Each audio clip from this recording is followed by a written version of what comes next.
Just achieving a pregnancy is not a success. குண்டா இருந்தா அவங்கனால பிரெக்னென்ட்டே ஆக முடியாதா? This is not for me.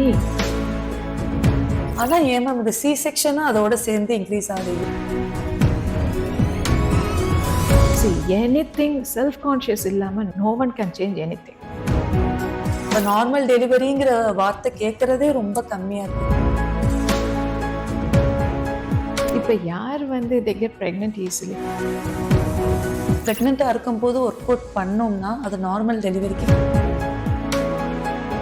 Fertility period வந்து நல்லா இருக்கிறது வந்து குண்டா இருக்கிறதுக்கும் சி செக்ஷனுக்கும் கனெக்ஷன் இருக்கா? pregnancy itself is now a rare entity. உள்ள போயிருமோங்கிற பயம் வந்துடுது எனக்கு. அந்த பீரியட்ஸ் வர்றதுக்கு 15 days பிஃபோர் வந்து நம்ம எக்ஸசைஸ் பண்ணிட்டோம் அப்படின்னா. இன்னைக்கு நம்ம பாட்காஸ்டுக்கு வந்திருக்க doctor senior consultant, fertility specialist, laparoscopic surgeon, 15 years Apollo ஹாஸ்பிட்டல்ல ஒர்க் பண்ண எக்ஸ்பீரியன்ஸ் இருக்கு and director of Hema medical centre Madurai. Doctor Hema ma'am, thank you for accepting my invitation ma'am. Thank you Surakshi. And I also feel very happy to be here. சுரக்ஷியை வந்து நான் வந்து மோக்ஷா உங்களுடைய fitness சென்டர்ல தான் இன்ட்ரடியூஸ் ஆனோம். It is a great pleasure and when we converse I'll tell much about your fitness center as well as how it transformed me too. ரொம்ப நாளா எனக்கு ஒரு விஷயம் கேட்கணும் மேம். எனக்கு இங்க வர்ற கிளைண்ட்ஸ நான் பிரெக்னன்சிக்கு ட்ரை பண்றேன், வெயிட் லாஸ் பண்ணணும் அப்படின்னு சொல்றாங்க. ஒரு வெயிட் குண்டா இருந்தா அவங்கனால பிரெக்னென்ட்டே ஆக முடியாதா? இல்ல வெயிட் லாஸ்க்கும் பிரெக்னன்சிக்கும் என்ன கனெக்ஷன் இருக்கு? அதை பத்தின எக்ஸ்பிளனேஷன் எனக்கு சொல்லுங்க மேம். டெஃபினெட்லி சுரக்ஷி. ஆக்சுவலி இந்த விஷயத்தை பத்தி நான் நிறைய இன்டர்வியூல நான் வந்து பேசியிருக்கிறேன். ரிகார்டிங் ஃபீமேலோடைய பாடி ஸ்ட்ரக்சர் எப்படி இருக்கணுங்கிறது வந்து இட் இஸ் மோஸ்ட் வைட்டல். நான் யூஸ்வலா வந்து எப்பயுமே வந்து பேசுவேன் that compared to that ester years and transformed this years, நம்மளுடைய ஃபீமேலுடைய கம்ப்ளீட்லி தே ஹவ் சேஞ்ச்டு. நான் சொல்றது வந்து என்னன்னா பாடி மெயின்டெனன்ஸ்லையும் சரி, த ஃபுட் டே இன்டேக்லையும் சரி, த ஒர்க் தே டூ எல்லாத்துலயுமே they have completely changed. What has happen nowadays வந்து என்னன்னா பெண் குழந்தைங்க வந்து சீக்கிரமாவே ஏஜ் அட்டென்ட் பண்ணிடுறாங்க. So they come across by 8 years 9 yearsலேயே வந்து ஏஜ் அட்டென்ட் ஆயிடுறாங்க. அதுக்கப்புறம் வந்து தே ஹேவ் ஹஃபசாடா வந்து ஃபுட் இன்டேக் அந்த மாதிரி எடுத்துட்டு செடென்டரி லைஃப் ஸ்டைல் அது மாதிரி ஆகிறப்போ and stress which was not there previously but nowadays stress வந்து ரொம்ப அதிகமாயிருக்கு. அப்போ என்னன்னா அந்த குழந்தைங்க எல்லாமே வந்து படிப்படியா without their knowledge they are putting on weight. கொஞ்சம் கொஞ்சமா வந்து they are putting on weight. அந்த வெயிட் இன்க்ரீஸ் ஆகிறப்போ what happens is peripheral fat, அதாவது பாடியில ஃபேட் வந்து அண்டர் த ஸ்கின்லாம் வந்து நிறைய வந்து ஃபர்ஸ்ட் டெபாசிட் ஆகுது. அதுக்கப்புறம் வந்து விசரல் ஃபேட் வந்து டெபாசிட் ஆகுது. விசரல் ஃபேட் அப்படின்னு சொன்னா தட் இஸ் ஆர்கன்ஸ்க்குள்ள போய் வந்து ஃபேட் டெபாசிட் ஆகுது. ஸோ ஒவ்வொரு ஆர்கனா இப்படி வந்து அஃபெக்ட் ஆகிட்டே இருக்கிறப்போ ஃபேட்டி லிவர்ன்னு சொல்லுவாங்க. அதுக்கப்புறம் ஒவ்வொரு ஆர்டீரியல்ஸ், ஆர்டரிஸ் இதுல எல்லாமே வந்து ஃபேட் டெபாசிட் ஆகுது. ஸோ அப்படி ஒவ்வொரு இடமா ஆர்கனா வந்து ஃபேட் டெபாசிட் ஆகிட்டே இருக்கிறப்போ நம்மளுடைய ஹார்மோன்ஸோடைய என்டிட்டி கம்ப்ளீட்டா வந்து மாறிடுது. ஸோ இந்த ஹார்மோன்ஸ் வந்து மாறுறப்போ நம்மளுடைய ஃபர்டிலிட்டி ரிலேட்டட் ரீப்ரொடக்டிவ் ஆர்கன்ஸ்க்கு உள்ள அந்த ஹார்மோன்ஸ், மெயினா நான் சொல்றது வந்து ஈஸ்ட்ரஜன், ப்ரொஜெஸ்ட்ரான் அப்படின்னு நம்ம சொல்லுவோம். இந்த ஹார்மோன்ஸ் வந்து it's not functioning properly. So அது ஏன் அப்படின்னா நம்மளுடைய இந்த ஃபேட் ஸ்டோரேஜ் வந்து ஈஸ்ட்ரஜன் ஹார்மோனை அதிகப்படுத்திடுது. அது போய் பிரெயின் ஹார்மோன்ஸ்ல அஃபெக்ட் ஆகுது.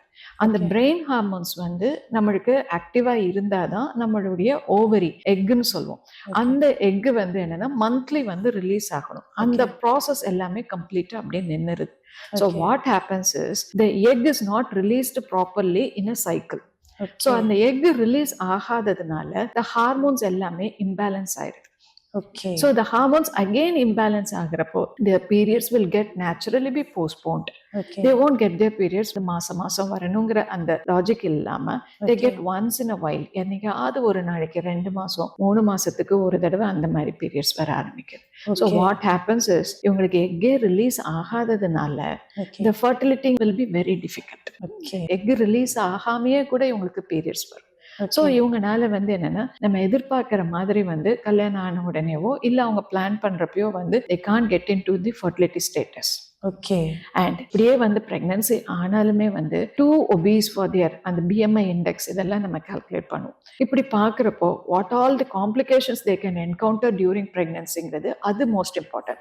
Just achieving a pregnancy is not a success. Okay pregnancy வந்து அந்த நம்ம யூரின் பிரெக்னன்சி டெஸ்ட் கார்ட்ல வந்து என்னன்னா ஒரு 2 லைன் வந்துட்டா ஹாப்பியா கீழே மேலேயும் குதிக்கிறது வந்து it is not an achievement. Okay that is a 9 months process. கண்டிப்பா அந்த 9 months processமே வந்து என்னன்னா should be enter without any problem. Yeah And successfully the baby should be an average size baby. Yeah The mother should be healthy. Yeah And both of them ஒரு ப்ராப்ளமும் இல்லாம deliver ஆகி வீட்டுக்கு போறப்போ that is the complete success of a pregnancy. Okay But what happens in a pregnancy patient with the two obesity, ரொம்ப wait அதிகமா இருக்கிறவங்களுக்கு என்ன ஆகும் அப்படின்னு சொன்னா நம்மள அறியாம அந்த பேபி வந்து வளர்ற வளர்ச்சி அதுக்கு போற ரத்தம் ஓட்டம் வந்து அஃபெக்ட் ஆகும். அப்படி அஃபெக்ட் ஆகிறப்போ பேபிக்கு உள்ள பிளட் சப்ளை போயிருச்சு அப்படின்னா ஹார்ட் பீட் நின்று போயிடும். ஓகே ஸோ நீங்க இப்பெல்லாம் நிறைய வந்து கேள்விப்பட்டிருப்பீங்க மிஸ்ட் அபார்ஷன் அப்படின்னு சொல்லிட்டு. ஆமாம் அதாவது பேபி வந்து என்னன்னா பிரெக்னன்சி பாசிட்டிவ் ஆனா ஸ்கேன் போய் பாக்குறப்போ தே won't find that பேபி வந்து துடிப்பா உள்ள இருக்காது. Okay so likewise so many complications. பேபிக்கு போற ரத்தம் ஓட்டம் போகாதனால மிஸ்ட் அபார்ஷன்ஸ் வந்து டெவலப் ஆகும். ஓகே அண்ட் பேபிக்கு போற ரத்தம் ஓட்டம் கம்மியா இருந்தனால பேபியை சுத்தி இருக்கிற வாட்டர் லெவல் கம்மியாகும். ஓகே மதர் வெயிட் கூட கூட கூட வந்து பேபி வெயிட் வந்து சுருங்க ஆரம்பிக்கும். ஓகே அம்மாக்கு வந்து காம்ப்ளிகேஷன்ஸ் நிறைய வரும். லைக் சுகர் வரும், ஓகே ப்ரெஷர் வரும். அம்மாக்கு ப்ரெஷர் வந்து ஒரு ஸ்டேஜ்ல கண்ட்ரோல் பண்ணவே முடியாத ஸ்டேஜுக்கு போயிடுச்சு அப்படின்னா ஃபிட்ஸ்ன்னு சொல்லிட்டு எக்லாம்சியான்னு சொல்லி வந்துடும். ஓகே ஸோ சில நேரம் கோமா ஸ்டேஜுக்கு வந்து மதர் தள்ளப்படுவாங்க. சில நேரத்துல டெத்து கூட வரும். ஓகே ஸோ எனக்கு நானுமே பர்சனலா என்னுடைய பேஷண்ட் வந்து மோர் தென் இந்த பிஎம்ஐ இண்டெக்ஸ் 28க்கு மேல இருக்கிறவங்க எல்லாம் வர்றாங்க அப்படின்னு சொன்னா I first if we say எந்த பேஷண்ட்டுமே வந்து ரிஸ்க் எடுக்க பயப்பட தான் செய்வாங்க. கண்டிப்பா so what is the reality, இதெல்லாம் காம்ப்ளிகேஷன்ஸ் வரும்பா அப்படின்னு சொன்னா but they have to enter in to their mind that consciously okay I have to reduce this much weight in this much period of time.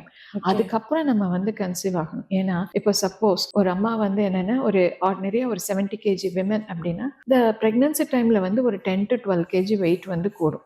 Okay That is ideal. Yeah Some people will put on up to 20 kg. Okay, I can manage the persons with the 90 kg person with pregnancy, we can manage it. If already the person is 90 kg or 100 kg and pregnancy-ல வந்து again water logging இருக்கும், steroids உடைய function இருக்கும். ஏன்னா pregnancy is a complete steroid state. Yeah corticosteroids தான் வந்து அது ஃபுல்லா வந்து நம்மளுடைய குழந்தை வெளியே போகாம நம்மள பாதுகாப்பா கர்ப்பப்பையில வச்சிருக்கு. ஓகே ஸோ அந்த பாதுகாப்பான பிரெக்னன்சியை கொண்டு வர்றதுக்கு நம்ம ஹார்மோன்ஸ் ஃபுல்லா வந்து பாடியில மாறும். ஓகே அப்படி மாறுறப்போ த பேபி என்ன ஆகும், அந்த பாடி கண்டிஷனுக்கு ஏற்க மாதிரி நம்ம டெவலப் ஆகும். So what happens is when patient is already obese right, இப்போ 100 kg இருக்கிறாங்க அப்படின்னா so what will happen again ஒரு 20 kg. ஓகே ஸோ 120 kg கஷ்டம் தான் it will be very difficult. Not for us. நம்ம திட்டுறோம், நம்ம வந்து கண்டிக்கிறோம் அப்படின்னு சொன்னா மேடம் போனாலே திட்டுவாங்க, வெயிட் ரிடக்ஷன் பண்ண சொல்றாங்க. This is not for me. எனக்காண்டி நான் வந்து அதை வந்து செய்ய சொல்லல. Okay personally I am taking interest in you. Yeah sure உங்களுக்காண்டி நான் சொல்றேன். அப்போ நீங்க ஃபிட்டா இருக்கிறப்போ, நீங்க சந்தோஷமா பேபியா ஹெல்த்தி பேபியா நீங்களும் ஹெல்த்தியா வெளியில போறப்போ that happiness is the real happiness for a doctor. கண்டிப்பா So when we enumerate the number of complications you encounter during the pregnancy period in obesity, definitely the patients புரிஞ்சுக்குவாங்க. ஓகே So இது வந்து pregnancy is not a job. Previously what happened is அந்த காலத்துல there was no that much obesity இல்ல because we didn't have any junk foods. Yeah Ladies were forced to do all kinds of works. Okay So அந்த கோடி இடைங்கிற மாதிரி அந்த ஃபீமேல்குள்ள structure வந்து all females will have definitely. நம்மளுடைய ester இயர்ஸ்ல நம்ம பாட்டி தாத்தா காலத்துல அம்மா காலத்துலயுமே யோசிச்சு பார்த்தீங்கன்னா ஆமா they will have that figure. யா பாட்டிங்கெல்லாம் வந்து ஏர்லியா வந்து ஏன் வந்து மேரேஜ் பண்ணி வச்சாங்க, because the girls will be the fertile during 20 to 25 years, very fertile period. Okay இப்போ நம்ம பிள்ளைங்க எல்லாமே வந்து கேரியர் ஓரியன்டட். மேரேஜ் ஆகிறப்ப they go for across 30 years.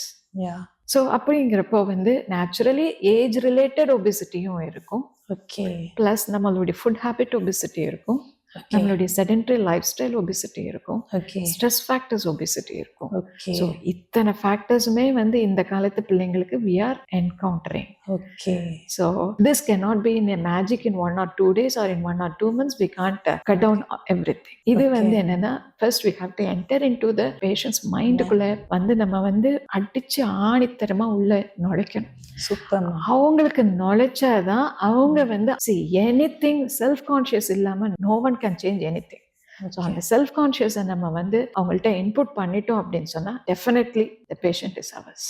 Super ma'am. ஆக்சுவலா இவ்வளோ விஷயம் இருக்குங்கிறது எனக்கு இப்பதான் ரியலைஸ் பண்ணது. இப்ப என்ன தோணுதுன்னா கண்டிப்பா எல்லாருமே வெயிட் லாஸ் பண்ணி ஒரு நல்ல லைஃப் ஸ்டைல்ல இருந்தாதான் அந்த பிரெக்னன்சி வந்து ஒரு ஹெல்த்தியாவும் ஹாப்பியாவும் கொண்டுட்டு வர முடியுங்கிறது இப்பதான் தெரியுது. டெக்னாலஜி எல்லாமே இன்க்ரீஸ் ஆகுது. ஆனா ஏன் மேம் இந்த சி செக்ஷனும் அதோட சேர்ந்து இன்க்ரீஸ் ஆகுது? யாரை பார்த்தாலும் சி செக்ஷன், இப்ப நார்மல் டெலிவரிங்கிற வார்த்தை கேட்கறதே ரொம்ப கம்மியா இருக்கு. அதோட ரீசன் என்ன? This is also a very nice question. இது இன்ட்ரெஸ்டிங் கொஸ்டின். முன்னாடிலாம் கல்யாணம் ஆன உடனே ஈஸியா we get pregnant இல்லையா? கண்டிப்பா. I am saying not long years back, ஒரு 10-20 இயர்ஸ் பேக். ஸோ கல்யாணம் ஆகி ஒரு 10 months 1 yearல வந்து they get easily get pregnant. இப்போ யார் வந்து they get pregnant easily? Why this many fertility units இத்தனை வந்திருக்குது இப்போ? So they have given concentration to career as well as money earning and fixing up the properties. இதுல தான் இருந்திருக்கே வழிய, but they are health oriented அவங்க இல்லை. ஃபேமிலியை முடிச்சுட்டு அதுக்கப்புறம் they can concentrate on all these activities. அதெல்லாம் இல்லை. So a female gets married only by age around 30 years. So fertility period வந்து நல்லா இருக்கிறது வந்து 22 to 25 26 இயர்ஸ்ல தான் நல்ல அந்த reproductive age group. Okay. So அதை மிஸ் பண்ணிட்டு நம்ம வந்து லேட்டா வந்து we are getting married. Okay. And moreover நான் சொன்ன மாதிரி we are now addicted for junk foods. Okay. இன்ஸ்டன்டா என்ன ஃபுட்டு கிடைக்குதோ அதை எடுத்து சாப்பிட்டுக்கோம். இன்ஸ்டன்டா கிடைக்கிற ஃபுட்டில் glycaemic index will be more. Glycaemic index அதிகமாக இருக்கிறப்போ நம்மளுடைய ஃபேட் ஸ்டோரேஜ் வந்து அதிகமாயிட்டே போகுது. ஓகே. ஸோ இப்போ குண்டா இருக்கிறதுக்கும் சி செக்ஷனுக்கும் கனெக்ஷன் இருக்கா? கண்டிப்பா. ஓகே. எப்படி மேம் கனெக்ஷன்? வெயிட் அதிகமாகிறப்ப as I said already complications will be more. Okay. So அவங்களுக்கு ஆட்டோமேட்டிக்கா வந்து ப்ரெஷர் இன்க்ரீஸ் ஆகும், ஆட்டோமேட்டிக்கா வந்து சுகர் வர ஆரம்பிக்கும், ஆட்டோமேட்டிக்கா தண்ணி சத்து கம்மியாகும், ஆட்டோமேட்டிக்கா பேபியோடைய வெயிட் குறைய ஆரம்பிக்கும், IUGRன்னு சொல்லுவோம். இவ்வளவு காம்ப்ளிகேஷன் வச்சுட்டு இருக்கப்ப நம்மளால எப்படி நார்மல் டெலிவரி கொண்டு வர முடியும்? ஓகே. இப்போ ஒல்லியா இருக்கவங்க சி செக்ஷன் ஆறாங்களா மேம்? அதோட ரீசன் என்ன ma'am? That is also an interesting. Actually, I worked in 2 extreme setups, one in GH, another one in Apollo Hospital. Okay. நான் GHல வந்து படிச்சுட்டு இருக்கப்ப it is around 99 2000 அந்த டைம்ல எல்லாம். What happens is the patients வருவாங்க, hardly ஒரு 5 to 10 minutesல கூட வந்து டெலிவர் ஆவாங்க. Okay. These people are poor downtrodden people, but they are laborers. Okay. Till அந்த டெலிவரி ஆகிற அந்த நிமிஷம் வரைக்கும் வேலை பார்த்துட்டே இருப்பாங்க. ஓகே, புரியுது. ஈஸியா வந்த உடனே அலுப்பு தட்டாம ஈஸியா டெலிவர் பண்ணிட்டு போயிட்டே இருப்பாங்க. Okay. I have worked in the other extreme setup, Apollo hospitals. Okay. So these are all வந்து என்னன்னா ஹைஃபையான group of peoples. ஓகே. இவங்க என்ன பண்ணுவாங்க, they don't have any works. இந்த மாதிரி இந்த லேபரர்ஸ் ஒர்க் அவுட் பண்ற அளவுக்கு நம்ம பாடிக்கு நம்ம வந்து we don't give works. Okay. So and the bones will not be flexible okay. and they will poor pain tolerant. Okay. Pain accept பண்ண மாட்டாங்க. ஓகே. அவங்களே வந்து சொல்லிடுவாங்க, இல்ல மேடம் என்னால பெயின் அக்செப்ட் பண்ண முடியாது, fix a date and go for c section. Okay. So likewise நம்மளுடைய late marriage, poor fertility status, obesity, நம்மளுடைய செடென்டரி லைஃப் ஸ்டைல், நம்ம வந்து ஒர்க் அவுட்ஸ் எதுவுமே பாடிக்கு கொடுக்காததுனால C section rates are nowadays increasing. Okay ma'am. பிரெக்னன்சிக்கு அப்புறம் நம்ம ஒர்க் அவுட் பண்ணலாமா? பிரெக்னெண்டா இருக்கும் போது ஒர்க் அவுட் பண்ணோம்னா அது நார்மல் டெலிவரிக்கு ஹெல்ப்ஃபுல்லா இருக்குமா? டெஃபினட்டா இருக்கும். நாங்க இப்ப என்னுடைய பேஷண்ட்ஸ் எல்லாருக்குமே வந்து என்ன சொல்லணும்னா, ஒரு கப்பல்ஸ் வருவாங்க, வர்றப்ப வந்து they come very gradually, நார்மலா நடந்து வருவாங்க, செய்வாங்க, பண்ணுவாங்க. Once I say that you are pregnant, அவங்களுடைய வாக் நம்மளுடைய ஹாஸ்பிட்டல் விட்டு வெளியே போறப்பயே தெரிஞ்சிடும். அப்படியே வந்து ஏதோ வந்து கீழே விழுந்துரும் பிரெக்னன்சி அப்படிங்கிற மாதிரி நடந்து போவாங்க. Okay. So too much care ஆயிடுது. mindset அப்படி mindset because as I said before, pregnancy itself is now a rare entity. உள்ள போயிருமோங்கிற பயம் வந்துருது எனக்கு. எனக்கு அதுக்கு பிரெக்னன்சி கிடைக்கிறதுக்கே ரொம்ப அரும்பாடு படுற மாதிரி இருக்கு. இப்போ வந்து ரீசெண்டா எல்லாருமே ஃபேஸ் பண்றாங்க. அதுக்கு மெயின் ரீசனே அவங்க ஃபிட்னஸ், லைஃப் ஸ்டைல். அதே போல பெயின் அக்செப்ட் பண்ண மாட்டேங்கிறாங்க. கரெக்ட். கரெக்ட். ஸோ அப்போ பிரெக்னன்சி அப்பவும் எக்ஸசைஸ் பண்றது சேஃப் தானே மேம்? அதுதான். ஸோ ப்ரெக்னென்சி டைமில் வந்து டே ஒன்ல அன்லெஸ் அதர்வைஸ் டாக்டர்ஸ் வந்து நீங்கள் வந்து ரொம்ப நடக்காதீங்க, போகாதீங்க, ட்ராவலிங் பண்ணாதீங்க, எக்ஸசைஸ் பண்ணாதீங்க. ஏன்னா சிலருக்கு வந்து நஞ்சு கொடி கீழே இருக்கும், சிலருக்கு ட்வின் ப்ரெக்னென்சியாக இருக்கும், சிலருக்கு வந்து என்னென்னா வாட்டர் லெவல் வந்து ரொம்ப அதிகமாக இருக்கும், சிலருக்கு வந்து பேபி பொசிஷன் மாறி இருக்கும், சிலருக்கு வந்து ப்ரெஷர் ரொம்ப அதிகமாக இருக்கும். ஸோ மெனி அதர் காம்ப்ளிகேஷன்ஸ் அது அசோசியேட்டடாக இருக்கிறப்போ நம்ம வந்து எக்ஸசைஸ் பண்ணாதீங்கன்னு சொல்லுவோம். அன்லெஸ் அதர்வைஸ் டாக்டர்ஸ் வந்து நீங்க ரெஸ்ட்ரிக்டட் ஆக்டிவிட்டிஸ் கொடுங்க அப்படின்னு சொன்னால் ஒழிய ஐம் சேயிங் ஈவன் இன் ஐவிஎஃப்ங்கிறது டெஸ்ட் டியூப் பேபி. ஸோ அவங்கெல்லாம் வந்து என்னன்னா பெட்டை விட்டே நகல மாட்டாங்க, படுத்த படுக்கையிலே ஊட்டி விடுவாங்க, டாய்லெட் கூட வந்து பெட்லயே வந்து யாராவது இந்த டப்பை வந்து எடுத்துட்டு வந்து இது பண்ணுவாங்க. அது எல்லாமே it is a false statements. Okay. So day ஒன்ல இருந்து they can go around their duties, ரெகுலரா பண்ற வேலை எல்லாமே பண்ணலாம். Second thing they can have walking 45 minutes to 1 hour வந்து டெய்லி வந்து பண்ணலாம். அண்ட் டுவர்ட்ஸ் அந்த 30 வீக்ஸ்க்கு அப்புறம் வந்து they can climb upon this upstairs நிறைய தடவை பண்ணலாம், ஸ்குவாட் பண்ணலாம், பட்டர்ஃப்ளை எக்ஸசைசஸ் பண்ணலாம், பிரீதிங் எக்ஸசைசஸ் பண்ணலாம், பெல்விக் ஃப்ளோர் எக்ஸசைசஸ் பண்ணலாம், and frock walk, duck walk, whatever it is. வீட்ல அவங்க துணியை அவங்களே துவைக்கலாம், அண்ட் வீட்டை மாப் பண்றது செய்யறது எல்லாமே பண்ணா the flexibility of the hip bones, the pelvic bones will be very much good enough to deliver a baby. So அது ஈஸியாக வந்து டெலிவர், அந்த அலுப்பும் இருக்காது, அந்த பெயின் இருக்காது, அழகாக வருவாங்க, வந்து ஒரு ஹாஃப் அன் ஹவரில் வந்து பண்ணுவாங்க. ஸோ இப்போல்லாம் வந்து you know very much detail about this, இந்த ஃபர்டிலிட்டி யோகா அண்ட் டெலிவரி யோகாலாம் உங்களுக்கு இருக்கு. ஸோ அதெல்லாம் பேஷண்ட்ஸ் நிறைய பேர் பண்ணுறாங்க, அவ்வளோ அழகாக வந்து டெலிவர் பண்ணுவாங்க. ஸோ அவங்க ஈஸியாக டெலிவர் அப்போ we also feel very happy. இப்போ எனக்கு ஃபர்ஸ்ட் டெலிவரிக்கு நான் எந்த வேலையுமே பார்க்கல, ரொம்ப இந்த கான்சியஸ் இல்லை, பிரெக்னன்சினா உடம்ப நகட்டவே கூடாது அப்படி இருந்துட்டு. பட் ஆஃப்டர் த டெலிவரி ரொம்ப வந்து கம்பேக் பண்ண கஷ்டமா இருந்துச்சு. பட் ஆனா நான் செகண்ட் பிரெக்னன்சில ஆக்டிவா இருந்தேன். சி செக்ஷன்னாலுமே நான் என்னோட பேக் அதோட ரீசன் வந்து எக்ஸசைஸ் தான். சோ பீப்புளோட ஃபோக்கஸ் வந்து exercise only for weight loss அப்படின்னு நினைக்கிறாங்க. டெஃபினட்டா இதுவுமே ஒரு நல்ல question. Exercise is not for weight loss, it's for health, it is for fitness. நேத்து ஒரு நல்ல இன்டர்வியூல பார்த்தேன், the person is saying we have to enjoy everything in this world. அதாவது இப்போ நானே வந்து என்னவே வந்து சொன்னேன், I was not aware of this. நான் இந்த ஜிம் அதெல்லாம் நான் நிறைய போனது கிடையாது. But first time I'm after my 45 இயர்ஸ்க்கு அப்புறம் தான் I'm coming out of my place to go. அதுக்கு முன்னாடி சும்மா வாக்கிங் தான் போவேன். But once I come across this aerobic எக்ஸசைஸ்லாம் பண்றப்போ ஹவு ஐ ஃபெல்ட் பெட்டருங்கிறது I can give a testimony. Because previously there will be ஒரு பிரெயின் ஃபாக் ஆன மாதிரி இருக்கும். கொஞ்ச நேரம் ஒர்க் பண்ண உடனே வில் ஃபீல் தட் ஐயோ ஒரு டல்னஸ் வரும், கொஞ்ச நேரம் படுத்து எந்திரிச்சிட்டு வந்தா நம்ம திரும்ப ஒர்க் பண்ணா நல்லா இருக்குமே அப்படின்லாம் தோணும். அதெல்லாம் இப்போ கிடையாது. And everything we are positive minus for every action we do. And speed of action வந்து நம்மளுக்கு கூடுது. And we ourselves will glow. that is definitely is there. Previously நம்ம ஸ்கின்னை பார்க்குறப்ப நம்மளுக்கே ஒரு டல்னஸ் இருக்கிற மாதிரி இருக்கும். once we do exercise the வேர்வை எல்லாம் வெளியேறப்போ we will glow and we feel even இப்போ நான் ஒரு 10 கேஸ் சர்ஜரி நான் முடிச்சுட்டு வந்து வீட்டுக்கு வந்தாலுமே வந்து I can take care of my parents, I can take care of my children, I can take care of my family. So அது that gives me a good energy levels. அந்த energy level flexibility is the achievement we get in exercise, not that structure figure in the weight loss. இது வந்து focus பண்ணக்கூடாது. so far I have come to your ஜிம்முக்கு இது வரைக்கும் நான் வந்து நான் வரதுக்கு முன்னாடி எவ்வளவு வெயிட் இருக்கு இப்போ எவ்வளவு வெயிட் இருக்குன்னு ஒரு நாள் கூட நான் பார்த்ததே கிடையாது. But I have that flexibility. இப்போ டக்குன்னு ஒரு படி ஏறி மேலே போய் நம்ம வந்து டக்குன்னு குனிஞ்சு நம்ம ஏதாவது எடுக்க வேண்டியது இருக்குது. சர்ஜரிஸ் எவ்வளவு நாள் ஸ்டாமினாவோட நின்று பண்ண முடியுது. so these are all my achievements. so கண்டிப்பா நீங்க ஷேர் பண்ணது எல்லாத்துக்கும் தெரிஞ்சு அவங்களும் உங்க மைண்ட் செட்டை மாத்தணும். சோ இப்போ இந்த எக்ஸசைஸ் பண்றோம், பிரெக்னன்சிக்கு ட்ரை பண்ணும்போது எக்ஸசைஸ் பண்ணலாமா மேம்? ஏன்னா பிரெக்னன்சி ட்ரை பண்றேன் நான் அந்த மாதிரி மூவ்மெண்ட் பாடி கொடுக்கலாமான்னு சில பேரோட மைண்ட் செட் இருக்கு. ஏதாவது ஆப்ஸ் கொடுத்தோம்னா என்கிட்ட வந்து மேம் பிரெக்னன்சிக்கு ட்ரை பண்றேன் இதுனா பண்ணலாமா, நான் ப்ரெஷர் கொடுக்குறேனே மேம், அது நிறைய பேர் பயப்படுறாங்க. சோ அதுக்கு நீங்க சேம் திங் வந்து நான் தான் சொன்னேன் இல்லையா, ஒரு பிரெக்னன்சி கன்ஃபார்ம் ஆன உடனே தாங்கி பிடிச்சிட்டு நடந்து கொண்டு போறாங்க. இது எல்லாமே வந்து அவங்களுடைய மைண்ட் செட். செட் தான். Mind set. சரி, பிரெக்னன்சிங்கிறது வந்து டில் 12 வீக்ஸ் வரைக்கும் என்னன்னா இந்த இவ்வளவுதான் இருக்கும் இந்த பேபியேவும். யூட்ரஸ் சைஸே வந்து இவ்வளவுதான் இருக்கும்.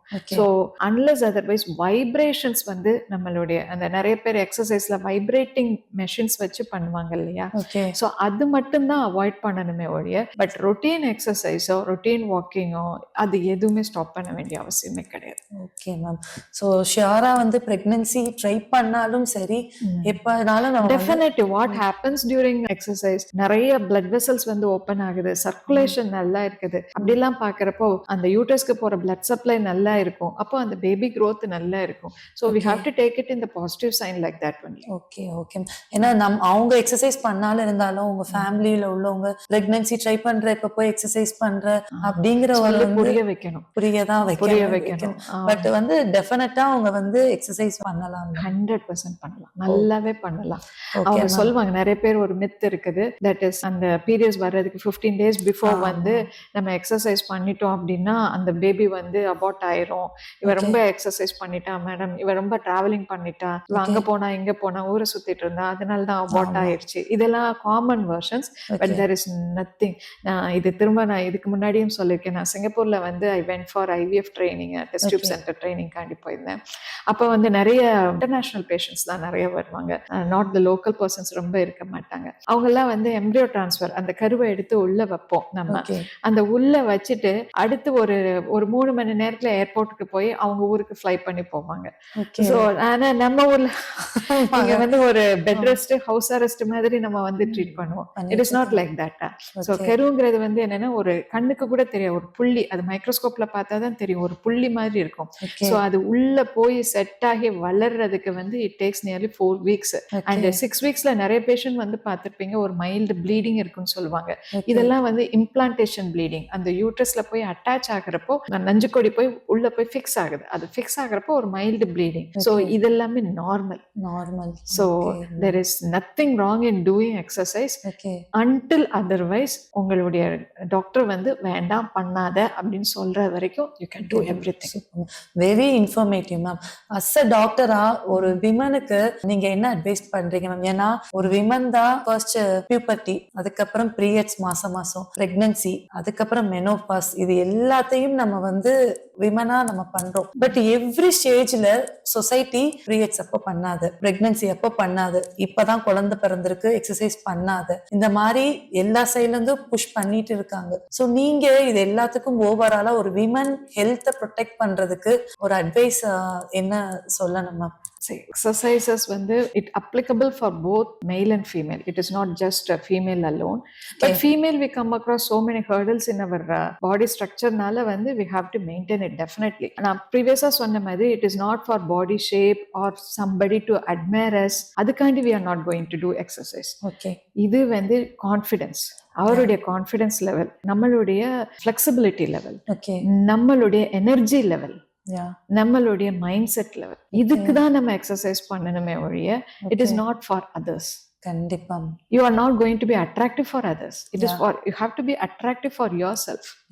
So the period we should not do as a female exercise பண்ண கூடாத நேரம் அப்படின்னு சொல்றப்ப வந்து during your menstrual period, அந்த டைம்ல பண்ணக்கூடாது. ஏன்னா already the bleeding is outside, ரொம்ப போயிட்டு இருக்குது. ஸோ நிறைய அப்போ பண்றப்ப வந்து கொஞ்சம் நம்மளுடைய ஆர்கன் கீழே இறங்குறதுக்கு சான்சஸ் இருக்கும். அண்ட் நீங்க சொன்ன மாதிரி நார்மல் டெலிவரியோ சிசேரியன் டெலிவரியோ ஆகி வித்தின் 3 monthsக்குள்ள வந்து ஹெவி எக்ஸசைசஸ் வந்து பண்ணக்கூடாது. So இந்த ஹெவி எக்ஸசைசஸ் பண்றப்போ again as I said கீழே ஆர்கன் இறங்குறதுக்கு வந்து சான்சஸ் இருக்கும். So these are the 2 period a female should not do exercise. Whereas நீங்க சொன்னீங்க இல்லையா அந்த சின்ன குழந்தையில இருந்து மெனோபாஸ் போஸ்ட் மெனோபாஸ்ன்ட்டு, அண்ட் சின்ன குழந்தையெல்லாம் இருக்கிறப்போ we'll easily நம்ம டெய்லி வந்து வீட்டில் விளையாடுவோம், வெளியில விளையாடுவோம். ஸோ எக்ஸசைஸுங்கிற ஒரு பார்ட் வந்து தேவை கிடையாது. ஒன்ஸ் அந்த குழந்தை ஏஜ் அட்டென்ட் பண்ணுது இல்லையா, அண்ட் இங்க ஒரே ஒரு முக்கியமான விஷயம், அந்த 10 வயசுக்குள்ள ஏஜ் அட்டன் ஆகிறதுக்கு முன்னாடி மட்டும் கொஞ்சம் பேபி வந்து நல்ல புசு புசுன்னு இருக்கணும் அப்படின்னு சொல்லிட்டு இந்த ஆர்டிபிஷியல் ஃபுட்டை வந்து திணிக்காம மட்டும் பார்த்துக்கிறோம். லைக் இந்த சத்து மாவு, அந்த ஹார்லிக்ஸ், பீடியாஷர், பட் இந்த மாதிரி நான் சொல்றது வந்து அதிகமா கொடுக்கறது, அது மாதிரி நம்ம நிறைய ஆர்டிபிஷியல் மில்க் எல்லாம் வந்து கொடுப்பாங்க, அதெல்லாமே கட் டவுன் பண்ணிட்டு ஸ்வீட்னஸ் வந்து கம்மி பண்ணிடும். ஓகே ஸ்வீட்னஸை வந்து கம்மி பண்ணிட்டு ஹெல்த்தியா வந்து பேபி இருக்காளான்னு மட்டும் பார்த்துக்கிறோம். ஓகே இந்த ஸ்வீட்னஸை கம்மி பண்ணிட்டாலே இந்த ஏஜ் அட்டன் பண்ற விஷயம் வந்து ஏர்லியா வராது. கரெக்ட் ஏஜ்ல அந்த 12 to 14 இயர்ஸ்ல நடக்கும். ஓகே ஓகே, ஸோ அதுக்கப்புறம் she has to maintain as a curriculum of her lifestyle. It is not that only during கல்யாணம் பண்ற வரைக்கும் தான் நிறைய நம்ம சென்டர்ல பார்க்குறோம். ஆமா கல்யாணம்னு ஒன்று ஃபிக்ஸ் பண்ணிட்டாங்கன்னா அதுக்கு ஒரு 3 மாசத்துக்கு வந்து எக்ஸசைஸ் ஆமா, பண்ணி ட்ரிம் ஆமா. பண்ணிட்டு போயிடுவாங்க. அதுக்கப்புறம் உடம்ப பத்தி கவலையே பட கவலைகள், மாட்டாங்க. ஆமா it should not be like that. Yeah once அந்த 12 இயர்ஸ் ஏஜ் அட்டன் பண்றதுல இருந்து நான் எல்லா பேஷண்ட்டுக்குமே சொல்லுவேன், எப்படி நம்ம சாப்பிடுறது, எப்படி குளிக்கிறது, எப்படி நம்ம ப்ரஷ் பண்றது ஒரு ஹேபிட்டா வச்சிருக்கோமோ அதே மாதிரி டெய்லி ஒரு 20 minutes to 25 minutes அந்த Okay. பெண் குழந்தைங்களை வந்து ஒர்க் அவுட் பண்ண சொல்லுங்க. Okay. Whatever, because previous week had so many exercises. இப்போ வந்து அப்படி கிடையாது. ஆமா ஸோ அதனால ஏதாவது ஒரு வகையான எக்ஸசைசஸ் ரெகுலரா பண்ண சொல்லுங்க. அந்த ஓகே ரெகுலரா பண்ணிட்டே இருந்தாங்கன்னா வெயிட் போடாது, பீரியட்ஸ் ரெகுலரா வரும். And once they get married they can enter in to the fertility status easily. So இது எல்லாமே ஈவன் ஆஃப்டர் டெலிவரிக்கும் கண்டினியூ பண்ண சொல்லணும். Yeah. ஸோ ஆஃப்டர் டெலிவரிக்கு அப்புறமும் இஸ் மோஸ்ட் இம்பார்ட்டன்ட். நம்மளுடைய health is very important. Yeah. So we have to அதில் தான் அந்த 20 to 30, 30 to 40ல தான் we have to achieve what all we want in our life. So அதுக்கு எனர்ஜெட்டிக்காக இருக்கிறதுக்கு we have to do that half an hour workout in the morning. Okay. And especially for the menopause and post menopausal ladies, until otherwise அவங்களுடைய exercise body இல்லை அப்படின்னு சொன்னா they will easily fade out. Okay அவங்க வந்து menopause attain பண்ண அந்த menopause சிம்டம்ஸ்லாம் will be very horrible. Okay like அந்த ஸ்வெட்டிங் ஆகிறது, பால்பிட்டேஷன்ஸ் வர்றது, படபடப்பு, ஒரு எரிச்சல் வர்றது, டிப்ரெஷன் வர்றது, இது எல்லாத்தையுமே குறைக்கிறது வந்து என்னன்னா exercise. Exercise If you do it regularly, okay that bone strengthening, அந்த மூட்டு வலி வராது, முதுகு வலி வராது, டிப்ரெஷன் வராது. So we can enjoy the rest of our life also very pleasantly. ஆக்சுவலா இப்ப எக்ஸசைஸே பண்ணாத பர்சன் நீங்க பேசுனதை கேட்டா கண்டிப்பா நெக்ஸ்ட் டே ஸ்டார்ட் பண்ணிடுவாங்க மேம். அந்த அளவுக்கு நீங்க அதுதான் பயம். அப்போ பண்றது வந்து என்னன்னா உடனே ஜிம்முக்கு போவாங்க, என்ட்ரி பண்ணுவாங்க, ஒரு 10 நாள் ரெகுலரா போவாங்க, அவ்வளவுதான். அப்புறம் வீட்டுல ஏதாவது கல்யாண வீடு வரும், பிரேக் ஆகும், அவ்வளவுதான். அப்புறம் இன்னொரு ஆள் வரணும் அவங்கள மோட்டிவேட் பண்றதுக்கு. ஆமா. சோ எடுத்தோம் கவுத்தோங்கிற மாதிரி இல்லாம they have to regularly do consistency in their performance. ரொம்பவே சூப்பர் மேம், நைஸ் மேம். இவ்வளவு நாள் எக்ஸசைஸ் பண்ணாத பர்சன் நம்மளோட கான்வர்சேஷனை பார்த்தாலே அவங்க வந்து எக்ஸசைஸ் ஸ்டார்ட் பண்ற மாதிரியான கண்டென்ட்ஸ் வந்து நீங்க சொல்லியிருக்கீங்க. அண்ட் ஃபிட்னஸ்னா என்னங்கிறத வந்து ஒரு ப்ராப்பர் எக்ஸ்பிளனேஷன் கொடுத்துருக்கீங்க. உங்களோட டைம் ஸ்பெண்ட் பண்ணி இங்க மீட் பண்ணி இவ்வளவு விஷயம் ஷேர் பண்ணதுக்கு thank you so much ma'am. I too feel very happy to be here. Okay. And something has entered into the public mind is also, that is a great achievement for both of us. Yeah sure ma'am. ரொம்பவே மீனிங்ஃபுல்லாவும் இன்ஃபர்மேட்டிவாவும் சூப்பரா இருந்துச்சு ma'am. Thank you so much ma'am. Thank you, Suraksha. Thank you.